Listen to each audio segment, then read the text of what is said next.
नमस्कार दोस्तों, education classes Ramu में आपका स्वागत करता हूं। दोस्तों, आज का हमारा जो स्टैटिक जीके का पार्ट चल रहा था 500 प्रश्नों की सीरीज, उसका आज हमारा पार्ट 2 होगा। तो ध्यान रखिएगा, 500 प्रश्नों की सीरीज का पार्ट 2 है और इसमें भी लगभग मैं 30 प्रश्न कवर करेंगे। पिछले वीडियो में हमने 28 प्रश्नों तक कवर किया था, पहला पार्ट था। अब हम 29वें प्रश्न से स्टार्ट कर रहे हैं। तो अगर आप प्राइमरी सुपर टेट, चाहे सुपर टेट की बात करें चाहे टेट की बात करें, दोनों के लिए ये वीडियो काफ़ी महत्वपूर्ण होगी। एक एक पॉइंट मैं इसमें जो दिया गया है उसको विस्तार से चर्चा करते हुए आगे बढ़ रहा हूँ। तो ध्यान से वीडियो देखिएगा, काफ़ी महत्वपूर्ण ये वीडियो आप लोगों के लिए होगा। और इसकी पीडीएफ की बता दिया जाए तो जब हमारा 500 प्रश्नों की सीरीज पूरा हो जाएगा तब ये पीडीएफ आपको हमारे टेलीग्राम चैनल पर मिलेगा। और एक चीज़, शिक्षक भर्ती से रिलेटेड फ्री में नोट्स पीडीएफ उपलब्ध है हमारे टेलीग्राम चैनल पर। लिंक इस वीडियो के डिस्क्रिप्शन में है, जाकर आप ले सकते हैं।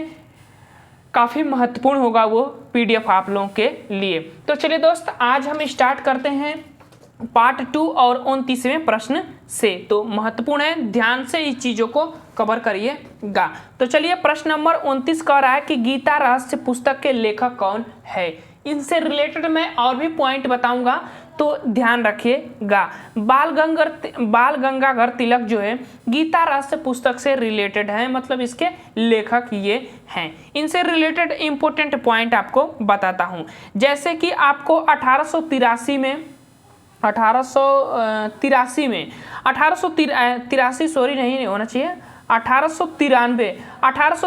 में इन्होंने गणपति उत्सव की शुरुआत किया था इन्हीं के द्वारा। तो ध्यान रखिएगा, गणपति उत्सव की शुरुआत किसने किया था? तो बाल गंगाधर तिलक। उसके बाद जस्ट 2 साल बाद की बात करते हैं, यानी कि 95 में इन्होंने जो है एक और उत्सव की शुरुआत किया था जिसको शिवाजी उत्सव, शिवाजी महोत्सव भी कह सकते हैं। उन्होंने 1885 में शिवाजी महोत्सव की शुरुआत इन्होंने के ही द्वारा किया गया था। अपनी पावर और पोजीशन बनाने के लिए समाज में इन्होंने इस चीज़ों को शुरुआत किया था। और भी पॉइंट इनके बताता हूँ। होम रूल आंदोलन इन्होंने ही चलाया था 1916 में। 1916 में होम रूल आंदोलन इन्होंने ही चलाया था। और इनसे रिलेटेड एक और पुस्तक है जो आर्कटिक ऑफ द होम, काफ़ी इंपॉर्टेंट पुस्तक है। आर्कटिक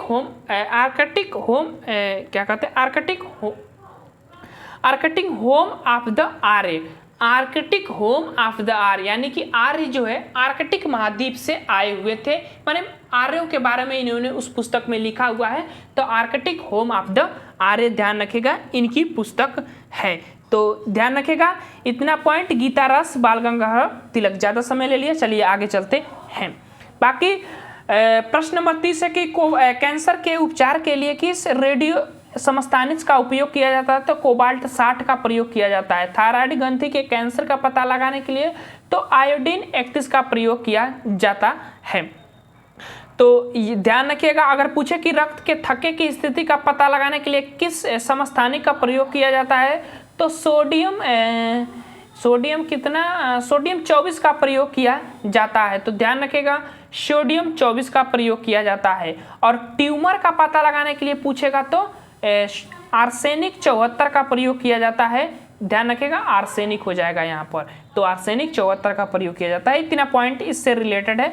आगे चलते हैं। अब आ जाते हैं 31वें प्रश्न पर। भारतीय रिजर्व बैंक ऑफ इंडिया में भारतीय गवर्नर जनरल पहले जो थे वो CD देशमुख थे, पहले गवर्नर जनरल की बात करें तो। लेकिन अगर पूछे कि पहले इंडियन गवर्नर जनरल कौन थे, तो ओशबर्न स्मिथ का नाम आता है। और 25वें नंबर पर कौन है, तो शक्तिकांत दास जो है वर्तमान में क्या कहते हैं, रिजर्व बैंक ऑफ इंडिया के गवर्नर हैं वर्तमान में। तो इतना चीज़ें ध्यान रखिएगा। 1935 में इसकी स्थापना हुआ था भारतीय रिजर्व बैंक ऑफ इंडिया की। अगला पॉइंट है 14 है कि विटामिन, कौन से विटामिन पानी में घुलनशील है? पानी में कौन सी, या जल भी कह सकते हैं, तो B और C विटामिन जो है ये दोनों पानी में घुलनशील हैं। लेकिन KE, जो है विटामिन, ये 4 विटामिन और है ना, तो ये वसा में घुलनशील विटामिन होते हैं। तो इतना पॉइंट ध्यान रखिएगा। आगे चलते हैं। और 33 प्रश्न की गांधी इरविन समझौता किस वर्ष में हुआ था? तो 5 मार्च 1931 में। डिटेल में यहाँ से समझते हैं इनको बारे में। देखिए हुआ क्या था कि 12 मार्च 1930 को इन्होंने दांडी मार्च यात्रा प्रारंभ किया था। 12 मार्च 1930 याद रखिएगा, 12 मार्च 1930 को इन्होंने दांडी यात्रा प्रारंभ किया था। उसके बाद इन्होंने 6 मतलब कि जस्ट मार्च के बाद अप्रैल वाला महीना आता है, तो अप्रैल महीने में 1930 में इन्होंने पहुंच गए थे, दांडी मार्च यात्रा प्रारंभ किया था और इन्होंने पहुंच गए थे वहां पर दांडी वाले स्थान पर पहुंच गए थे। वहां पर इन्होंने नमक बनाकर और नमक कानून जो कानून बनाया गया था नमक के लिए, उसको इन्होंने तोड़ दिया था। उसके बाद फिर इन्होंने इसी डेट को सविनय अवज्ञा आंदोलन प्रारंभ कर दिया था और उसी आंदोलन को 1 वर्षों तक चला था। उसके 5 अगले वर्ष जाकर 5 मार्च 1931 को गांधी और इरविन के बीच एक समझौता होता है और उसी के बाद जो है जो सविनय अवज्ञा आंदोलन प्रारंभ किया गया था उसको स्थगित कर दिया जाता है। और इसी समझौते के बाद गांधी जी ने जो 1931 में तय हुआ था, 32 में 31 में है क्या कहते हैं 31 में जो एक हुआ था क्या कहते हैं उसको गोलमेज सम्मेलन में इन्होंने भाग लिया था। कांग्रेस पार्टी के तरफ से इन्होंने भाग लिया था प्रतिनिधित्व के रूप में। द्वितीय गोलमेज सम्मेलन 1931 में हुआ था, तो इस चीज को ध्यान रखिएगा। एक चीज और यहाँ पर मैं छोड़ रहा था कि 31 मार्च 1931 को ही एक महत्वपूर्ण व्यक्ति को जो फांसी दे दिया गया था, भगत सिंह, राजगुरु, सुखदेव, तीनों व्यक्तियों को फांसी दे दिया गया था। लेकिन गांधी जी ने इस समझौते में उस पर कोई चर्चा नहीं किए थे, इसीलिए गांधी जी को भी इस पर काफ़ी मतलब कि तानाशाही का सहन करना पड़ा था। इस चीज़ को बस ध्यान रखिएगा, उसमें चर्चा नहीं किए थे। 31 मार्च 1931 को गांधी भगत सिंह, राजगुरु, सुखदेव को फांसी दे दिया गया था। तो इतने पॉइंट को ध्यान रखिएगा। आगे चलते हैं और अगला हमारा पॉइंट है शिकागो किस झील नदी के किनारे स्थित है? किस झील के किनारे स्थित है? तो मिशिगन झील के किनारे जो है स्थित है शिकागो शहर। और यहीं पर जो क्या कहते हैं 1893 में जो 1800 होना चाहिए ना, 1893 सॉरी ये लिख दिया मैंने गलत। 1893 में जो यहाँ पर हुआ था गोल में वो क्या कहते हैं यार धर्म सम्मेलन हुआ था, तो स्वामी विवेकानंद ने भाग लिया था और भारतीय प्रतिनिधित्व, भारतीय संस्कृतियों को वहाँ पर इन्होंने प्रतिनिधित्व करने का कार्य किया था। तो शिकागो का शहर मिशिगन झील नदी के किनारे स्थित है, मिशिगन झील के किनारे स्थित है। देखिए ये चीज़ ध्यान रखेगा, उत्तरी अमेरिका का जो महाद्वीप है, उत्तरी अमेरिका वाला जो महाद्वीप है उस पर 5 झीलें काफ़ी महत्वपूर्ण हैं। जैसे सुपीरियर झील का नाम है आप लोग सुने ही होंगे। सुपीरियर झील के बाद एक झील का नाम आता है और वो है मिशिगन झील। तो मिशिगन झील यहाँ पर लिखा ही है और मिशिगन झील के नाम के बाद एक और झील का नाम आता है और वो झील कौन सी है? तो वह झील है इंटोरियो झील, ह्यूरोन झील, उसके बाद इंटोरियो झील, इरी झील और ओंटोरियो झील। तो ये 5 झीलें काफ़ी महत्वपूर्ण है, बस इतना ध्यान रखिएगा।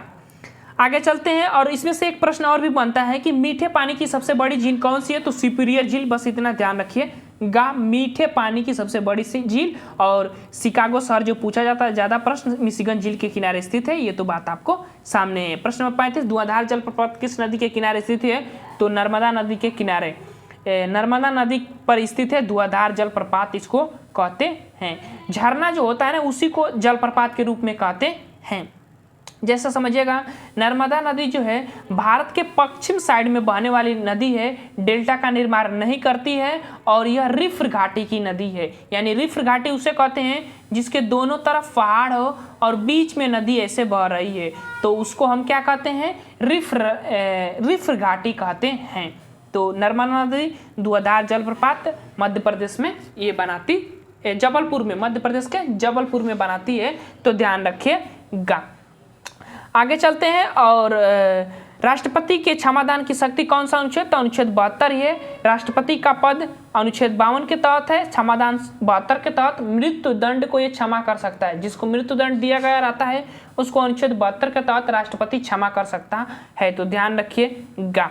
और बाकी चीज़ें 35 वर्ष की आयु होनी चाहिए अगर राष्ट्रपति बनना है तो। राज्यसभा लोकसभा के सदस्य मनोनीत सदस्य जो राज्यसभा के होते हैं वो भाग नहीं लेते हैं, और विधानसभा के जो दिल्ली पांडिचेरी विधानसभा के सदस्य भाग लेते हैं ये राष्ट्रपति के चुनाव में। अनुपातिक प्रतिनिधित्व प्रणाली द्वारा राष्ट्रपति का चुनाव होता है, ये तो आपको पता ही होगा। प्रश्न नंबर 37, भारत में सर्वाधिक जनसंख्या घनत्व किस केंद्र शासित प्रदेश में है? तो दिल्ली में है सबसे ज्यादा जनसंख्या, केंद्र शासित प्रदेश भी है तो ये तो सबको पता है। जैसे देखिए आगे पॉइंट है कि भारत में सर्वाधिक जनसंख्या घनत्व किस राज्य में है? तो बिहार राज्य सर्वाधिक जनसंख्या घनत्व की बात कर रहा है। अगर पूछेगा सर्वाधिक जनसंख्या किस में है तो यूपी में है, सबको पता है, लगभग 19 करोड़ के आसपास। उसके बाद भारत में न्यूनतम जनसंख्या घनत्व किस राज्य में है? तो अरुणाचल प्रदेश में। अच्छा, जनसंख्या घनत्व होता क्या है पहले समझिएगा। जनसंख्या घनत्व की अगर हम बात करें तो 1 किलोमीटर एरिया के बीच में 1 किलोमीटर एरिया के बीच में कितनी जनसंख्या निवास करती है? अगर पूरे भारत की पूछेगा तो 382 जो जनसंख्या है वो 1 किलोमीटर एरिया में निवास करती है, लेकिन उसी को हम जनसंख्या घनत्व कहते हैं। लेकिन अरुणाचल प्रदेश में पूछेगा तो अरुणाचल प्रदेश में 17 लोग जो है 1 किलोमीटर एरिया में निवास करते हैं। तो ध्यान रखिएगा सबसे ज़्यादा यही पूछा जाता है 17, बाकी बिहार वाला हमको पता नहीं है, पूछा नहीं जाता इसीलिए ये पता नहीं है। आगे चलते हैं प्रश्न नंबर 38, K2 की ऊंचाई कितनी है? तो 8,611 मीटर जो है K2 की ऊंचाई है, जिसको हम ये K2 जो है ट्रांस हिमालय के काराकोरम श्रेणियां में स्थित है, और इसी का नाम K2 गाडविन आस्ट्रिक के नाम से भी जाना जाता है। एवरेस्ट के बाद इसी का नाम आता है, तो ध्यान रखिएगा एवरेस्ट की लंबाई 8,848 मीटर, कहीं 50 रहता है, तो ये चीज़ को ध्यान रखिएगा। ये नेपाल में स्थित है और ये भारत में स्थित है। अभी ये पाक अधिकृत कश्मीर POK पाक अधिकृत जो कश्मीर है वो क्षेत्र में जो ये श्रेणियाँ स्थित है, जो कि पाक के अधिकार के क्षेत्र में आता है, लेकिन भारत का क्षेत्र वो मानता है, भारत युद्ध में जीता गया वो क्षेत्र है। तो चलिए 39 के आधार पर क्या करा कि 10 के आधार पर जनगणना किसके शासनकाल में हुआ था? तो लॉर्ड रिपन के 1881 के समय में जो है 10 की जनगणना यानी नियमित जनगणना भी कह सकते हैं, हर 10 वर्ष के बाद जनगणना की शुरुआत, नियमित जनगणना की शुरुआत वह लॉर्ड रिपन के शासनकाल में हुआ था। तो ध्यान रखिएगा पहली बार जनगणना पूछे तो मेयो के समय में 1872 में हुआ था। 11 जुलाई को जनसंख्या दिवस मनाया जाता है, तो ध्यान रखिएगा। और अभी भारत में लास्ट जनगणना किस सन में हुई थी? तो 2011 में। अभी जनगणना हुआ नहीं है कोरोना के कारण, उसकी चर्चाएं चल रही है, जल्दी हो सकता है कि जनगणना किया जाएगा। 16वें नंबर की जनगणना ये होगी। 2011 तक 15वें नंबर की जनगणना हुई थी, 16वें नंबर की जो नई जनगणना होगी वो होगी, करंट का वो विषय होगा। बाकी चीजें आगे चलते हैं। 40 प्रश्न, संयुक्त राष्ट्र संघ का मुख्यालय न्यूयॉर्क में है। संयुक्त राष्ट्र संघ यानी कि UNO यूनाइटेड नेशन ऑर्गेनाइजेशन, जिसको हम कहते हैं संयुक्त राष्ट्र संघ, 24 अक्टूबर 1945 को इसकी स्थापना हुआ था। तो ध्यान रखिएगा 24 अक्टूबर 1945 को। बाकी चीजें ये न्यूयॉर्क में है, अमेरिका के न्यूयॉर्क शहर में है, और ये है IMF और विश्व बैंक का मुख्यालय वाशिंगटन DC, जो कि अमेरिका की राजधानी है। IMF यानी कि इंटरनेशनल मॉनेटरी फंड, ये क्या करता है कि ये फंड देने का कार्य करते हैं, लोन देने का कार्य करते हैं। विश्व बैंक भी देता है और IMF भी देता है, लेकिन ये लॉन्ग टाइम के लिए देता है, ये शॉर्ट टाइम के लिए देता है। अभी श्रीलंका जो दिवालिया घोषित हुआ है वो IMF से लोन ले रहा है, तो इतना चीजें ध्यान रखिएगा। WHO world health organisation, WTO world trade organisation, ये सभी जीवेना स्विट्जरलैंड के जिनेवा शहर में इसकी स्थापना किया गया है। तो WHO की स्थापना स्विट्जरलैंड में किया गया है और WTO की स्थापना यही स्विट्जरलैंड में किया गया है, तो ध्यान रखिएगा। और यूनेस्को की स्थापना पेरिस, फ्रांस की राजधानी पेरिस में किया गया है। बाकी चीजें आगे चलते हैं। मैंने ये बता दिया कि विश्व जनसंख्या दिवस 11 जुलाई को मनाया जाता है, तो ये चीज आपको पता ही हो गया होगा। प्रश्न नंबर 42 पर चलते हैं। भारत में शास्त्रीय भाषाएं हैं, तो भारत में 6 शास्त्रीय भाषाएं हैं। काफी इंपोर्टेंट प्रश्न है, कई बार पूछा गया है यूपी चेट में। 6 शास्त्रीय भाषाएं हैं, कौन कौन सी? तो कन्नड़ कर्नाटक में, मलयालम केरल में, तमिल जो तेलुगु, जिसको तमिल जो है तमिलनाडु में, और तेलुगु जो है आंध्र प्रदेश में, उड़िया उड़ीसा में, और संस्कृत जो है कि उत्तराखंड की राजकीय भाषा भी है, आप कह सकते हैं वर्तमान में घोषित की गई है। तो ये 6 हमारी जो है शास्त्रीय भाषाएं होती हैं। कभी कभी इनका क्रम भी पूछ लेता है यार, तो ध्यान रखिएगा। पहले नंबर पर ये आता है सबसे ज़्यादा शास्त्रीय भाषाओं में बोली जाने वाली भाषा। उसके बाद आता है तेलुगु का नाम। तेलुगु का नाम यहाँ से रुको, 2 नंबर तेलुगु का नाम आ जाता है। उसके बाद आ जाता है मलयालम का नाम तीसरे नंबर पर, कन्नड़ का चौथे नंबर पर, और 5वें नंबर पर संस्कृत, 6वें नंबर पर उड़िया उड़ीसा वाला। ये इनका क्षेत्र होता है कि कितने ये भाषाएं बोली जाती है। तो सबसे ज़्यादा ये दूसरे नंबर पे, तीसरे नंबर पे, चौथे नंबर पे, 5वें 6वें नंबर पर ये ऐसे क्रम होता है। तो 6 शास्त्रीय भाषाएं हैं, ध्यान रखिएगा। अब आगे चलते हैं। वो क्या थे वो शास्त्रीय भाषाएं ना, शास्त्रीय भाषाएं तो 8 होती है ना यार, 6 शास्त्रीय भाषाएं होती है। लेकिन शास्त्रीय नृत्य की बात करें, मैंने घबरा गया था, शास्त्रीय नृत्य की बात करें तो ये 8 होती हैं। कौन कौन से शास्त्रीय नृत्य की बात किया जाए तो कौन कौन से होते हैं बताता हूँ आपको। जैसे देखिए, शास्त्रीय नृत्य बात करें तो 8 होते हैं इनकी संख्या। पहला भरतनाट्यम तमिलनाडु, यक्षगान कर्नाटक, कुचिपुड़ी आंध्र प्रदेश, और कथक उत्तर प्रदेश, और कथकली केरल।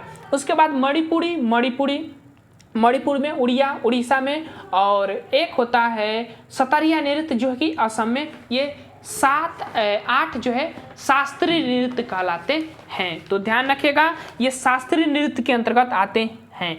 अगले पॉइंट पर चलते हैं, और हमारा अगला पॉइंट है कि भारतीय राष्ट्रीय कांग्रेस की स्थापना किस सन में हुई थी? तो 18 दिसंबर 1985 में।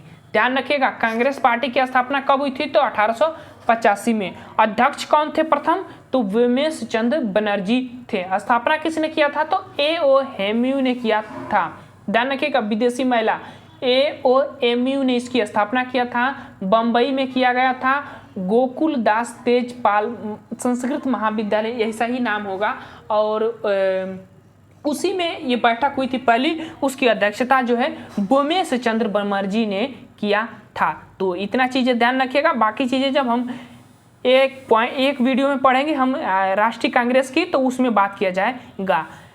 बहादुर शास्त्री का समाधि स्थल विजय घाट। शांति खोजने गया, शांति की बीज बो गया, मरते मरते शांति की नींज खो गया। इन्हीं को ही लाल बहादुर शास्त्री को ही कहा जाता है। और एक चीज़ इनसे भी बात करूं तो पहले ऐसे मरणोपरांत व्यक्ति हैं जिनको भारत रत्न दिया गया था। तो इंपॉर्टेंट पॉइंट है, ध्यान रखिएगा, मरणोपरांत। प्रश्न नंबर 45, 1916 में कांग्रेस के लखनऊ अधिवेशन, जो लखनऊ का अधिवेशन की अध्यक्षता किसने की थी? तो अंबिका चरण मंजूदार 1916 में किया था। इनसे इंपॉर्टेंट पॉइंट ये है कि इसमें जो गरम दल और नरम दल जो अलग हुआ था 1907 में सूरत अधिवेशन में, वो एक हो गया था इसी अधिवेशन में। तो ध्यान रखिएगा, एक हो गया था इसी अधिवेशन में। और एक और पॉइंट प्रश्न यहाँ से बनता है कि इसकी जो है विरोध किसने किया था? एक व्यक्ति हैं मदन मोहन मालवीय का नाम आप सुने होंगे, उन्होंने इसका विरोध करने का कार्य सबसे ज़्यादा इन्होंने किया था। तो बाकी चीज़ें ध्यान रखिएगा। प्रश्न नंबर 46 की सर्वाधिक बजट किसके द्वारा प्रस्तुत किया गया था? तो मोरारजी देसाई के द्वारा। सर्वाधिक बजट पेश करने का कार्य वित्त मंत्री पेश ही करता है, तो वित्त मंत्री थे, सबसे ज़्यादा इन्होंने बजट पेश करने का पद जो है इन्हीं को मिला गया है। पहली बार बजट किसने पेश किया था? तो सन्मुखम सेठी नाम ही उल्टा है। सन्मुखम सेठी जो है पहली बार बजट पेश किए थे स्वतंत्र भारत के।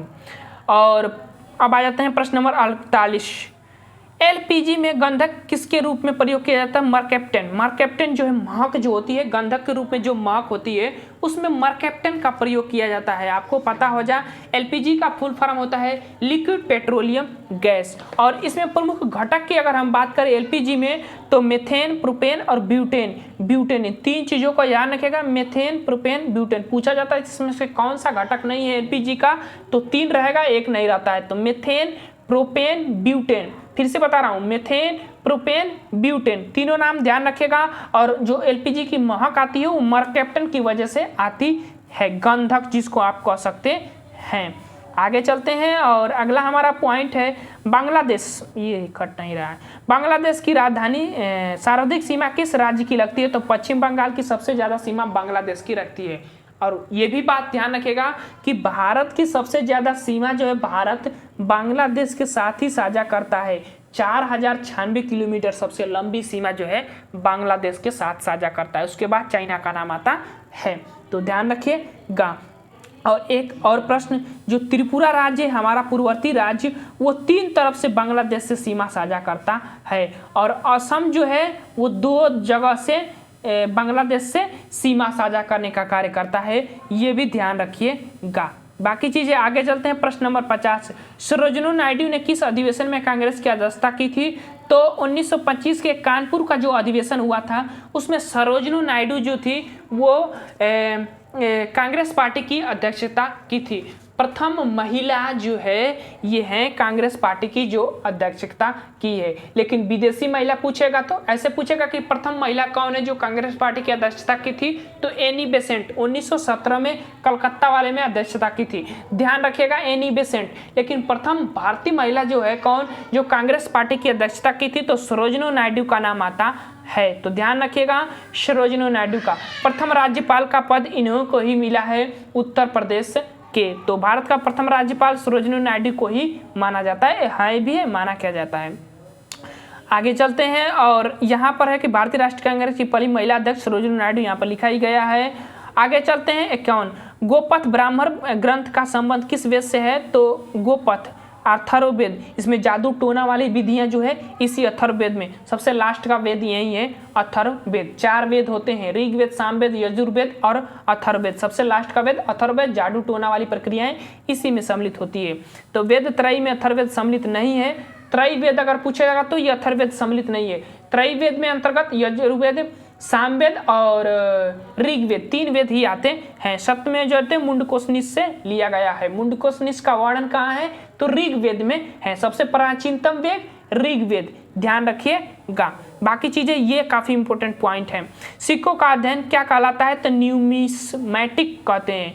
न्यूमिस्मैटिक कहते हैं सिक्कों का अध्ययन। अभिलेखों का अध्ययन, एपिग्राफी, जीवाश्मों का अध्ययन पेलियोंटोलॉजी में किया जाता है। तो इंपॉर्टेंट पॉइंट है, ध्यान रखिएगा। प्रश्न नंबर 53 है कि एलोरा के कैलाश मंदिर का निर्माण किस वंश ने कराया था? तो राष्ट्रकूट वंश के प्रथम प्रमुख शासक जो थे कृष्णदेव प्रथम जो थे उन्होंने कराया था एलोरा के कैलाश मंदिर का निर्माण। आगे चलते हैं प्रश्न नंबर 54, सम्राट अशोक के समय, अशोक की बात हो रही है, सम्राट अशोक के समय आय का संग्रह करता क्या कहा जाता था? तो समाहर्ता। समाहर्ता उसको कहते थे जो आय संग्रहण करते थे, कर वसूल करते थे, उसको कहते थे। तो ध्यान रखिएगा। बाकी चीजें आगे चलते हैं। प्रश्न नंबर 55 पर चलते हैं। प्रश्न नंबर 55 कह रहा है कि सूर्य सिद्धांत ग्रंथ के लेखक कौन है? तो आर्यभट्ट हैं। आर्यभट्ट सूर्य सिद्धांत ग्रंथ के लेखक हैं। हर्षचरित बाणभट्ट और बुद्धचरित अश्वघोष इसके लेखक हैं। तो ध्यान रखिएगा। अगला इंपॉर्टेंट पॉइंट और वह है बाजार नियंत्रण प्रणाली के लिए दीवाने रियासत पद की सृजन किसने किया था? तो वह किया था अलाउद्दीन खिलजी। खिलजी वंश का एक प्रमुख शासक था अलाउद्दीन खिलजी। तो ध्यान रखिएगा इसने ही बाजार नियंत्रण प्रणाली की शुरुआत किया था। और अलाई का दरवाजा जो है अलाउद्दीन खिलजी ने ही बनवाया है दिल्ली में। इसके दरबार में अमीर खुसरो रहते थे। तोताए हिंद के नाम से इनको जाना जाता है, तोताए हिंद। आगे चलते हैं और अगला हमारा मोस्ट इंपोर्टेंट पॉइंट है और वो है भूदान आंदोलन की शुरुआत किसने की थी? तो विनोबा भावे। कब? 1951 में। और कहाँ पर? तो पोचमपल्ली में इन्होंने किया था। विनोबा भावे से एक काफ़ी महत्वपूर्ण प्रश्न आपको बताता हूँ। मैंने पिछली वीडियो में बताया था कि रैमन मैग्सेसे अवार्ड जो था वो एशिया का नोबेल पुरस्कार है जिसको फिलीपींस जो है फिलीपींस देश प्रदान करता है। वह नोबेल पुरस्कार के बराबर है। तो वो पुरस्कार प्रथम भारतीय जो है 1958 में विनोबा भावे को दिया गया था। 1958 में, ध्यान रखिएगा, प्रथम रैमन मैग्सेसे पुरस्कार जो कि एशिया का नोबेल पुरस्कार है किस लिए दिया गया था? तो सामाजिक सेवा के लिए, इनको सामुदायिक सेवा भी कह सकते हैं, उस योगदान में इनको दिया गया था विनोबा भावे को। तो इंपॉर्टेंट पॉइंट है, ध्यान रखिएगा। 58 खुदाई खिदमतगार संस्था के संस्थापक कौन है? तो खान अब्दुल गफ्फार खान। इनको खुदाई खिदमतगार भी कहा जाता है, ये भी ऐसे ध्यान रखिएगा। सीमांत गादी भी इसको कहते हैं। और एक इनसे इम्पोर्टेंट प्रश्न मैं आपको बताता हूँ, प्रथम भारतीय रत्न प्राप्त करने वाले ये विदेशी नागरिक हैं। तो ये प्रथम विदेशी नागरिक हैं जिन्होंने भारत रत्न मिला है, खान अब्दुल गफ्फार खान को। बाकी चीज़ें आगे चलते हैं। और प्रश्न नंबर 59, वेलेजली के समय सर्वप्रथम सहायक संधि का हस्ताक्षर करने वाला रियासत कौन सा था? तो हैदराबाद 1798 में हस्ताक्षर करने वाला रियासत था। वेलेजली के समय सहायक संधि पर, सहायक संधि प्रणाली की शुरुआत डुप्ले ने किया था और सबसे ज़्यादा प्रयोग वेलेजली किया था। इसका शुरुआत तो डुप्ले किया था लेकिन सबसे ज़्यादा प्रयोग जो है इसने ही किया था, वेलेजली ने किया था। हैदराबाद किस नदी के किनारे स्थित है? तो मूसी नदी के किनारे स्थित है, ध्यान रखिएगा। और लास्ट प्रश्न इस वीडियो का पढ़ लेते हैं। दरबार नील दर्पण पत्रिका के संपादन कौन है? तो दीन बंधु है। और इम्पोर्टेंट पॉइंट, समाज कौमुदी पत्रिका का संपादन राजाराम मोहन राय है। तो ध्यान रखिएगा, आज हम 60 प्रश्न पार्ट 2 में रखते हैं, बाकी 61वें प्रश्न से हम अगले पार्ट में स्टार्ट करतेंगे। तो वीडियो कैसा लगा? वीडियो पसंद आए तो चैनल को लाइक शेयर सब्सक्राइब आप जरूर करिएगा। चलिए दोस्त, वीडियो को समाप्त करते हैं। Thank you for watching this video.